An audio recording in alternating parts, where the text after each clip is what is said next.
கிளியந்து பரிச்சை இல்லை, அது அப்படி தான் இருக்கும். நமக்கு இன்றைக்கி 5 ரூபாய்க்கு மிளகா இருக்குது ஃப்ரெண்ட்ஸ். 5 ரூபாய்க்கு நமக்கு ஃப்ரெஷ்ஷாக 5 ரூபாய்க்கு கிடச்சிருக்கு மிளகா. அதுவும் இப்போ நம்ம எங்கே வந்திருக்கோன்னு பார்த்தீங்கன்னா புளியந்தோப்பு. இந்த புளியந்தோப்பில் புளிய மிளகா தான் காய்ச்சிருக்கான்னு பார்க்க வந்தோம். எப்படி இருக்குன்னு போய் பார்ப்போம். இப்போ பார்த்திங்கன்னா உள்ளே வந்துட்டோம், எப்படி இருக்குன்னு பார்ப்போம். ஆனால் ஒரு இடத்துல கூட புளிய மிளகா காய்க்கலை, பூ எதுவுமே பொத்த மாதிரி தெரியலை. உங்களுக்கு தெரிதா புளிய மரத்தோட பூவு? இந்த பூ பூத்துருக்கு பார்த்தீங்களா?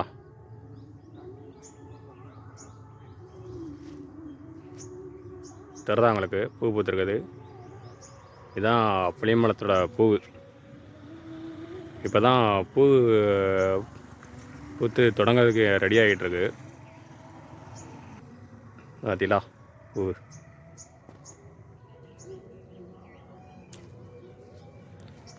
இதான் அந்த பூவு. சரி ஃப்ரெண்ட்ஸ், நம்ம இப்போ வந்தது தோட்டத்தில் மிளகாய் பறிக்கை தான் வந்தோம். அதை பார்த்துட்டு வருவோம். இது என்ன செடின்னு தெரியுதா உங்களுக்கு? கருவேப்புல். வறண்ட இடத்துல தழுத்து நிற்கி பற்றியெல்லாம், தண்ணியே இல்லாத இடத்துல தழுத்து நிற்கிது. நம்ம எவ்வளோ தான் தண்ணி ஊற்றினாலும் தழுக்காது. ஆனால் இயற்கையோட இதை பார்த்திங்களா, தண்ணியே இல்லாத இடத்துல தழுத்து நிற்கி நல்லா பச்சை பச்சைன்னு இருக்குது.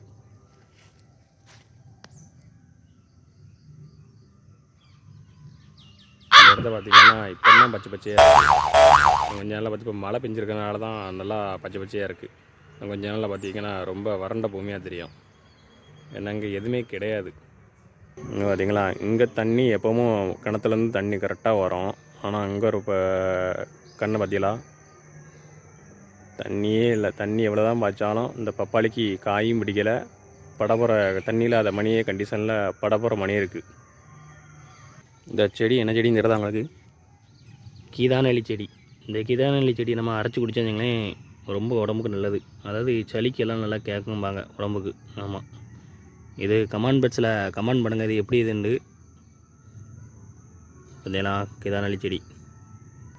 ஃப்ரெண்ட்ஸ், நம்ம கரெக்டாக நம்ம அந்தாச்சி தோட்டத்துக்கு இங்கே தான் நம்ம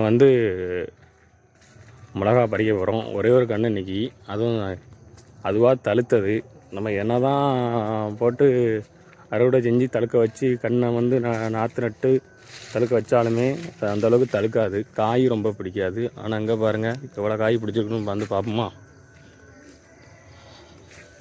உங்களுக்கு தெரியுதா எவ்வளோ இது கிடக்குண்டு?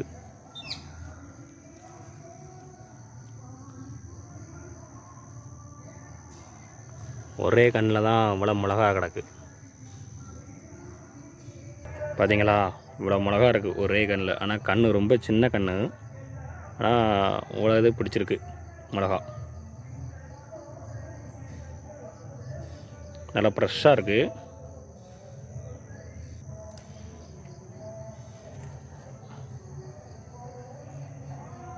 எவ்வளோ ஃப்ரெஷ்ஷாக இருக்குது பார்த்தீங்களா? கொடுங்கும்போது நல்லா ஜில்லுன்னு இருக்குது, கூலிங்காக இருக்குது மிளகா. தெரியுதா உங்களுக்கு எவ்வளோ ஃபீவராக இருக்குண்டு? செடியிலேருந்து பறிச்சை இல்லை, அது அப்படி தான் இருக்கும்.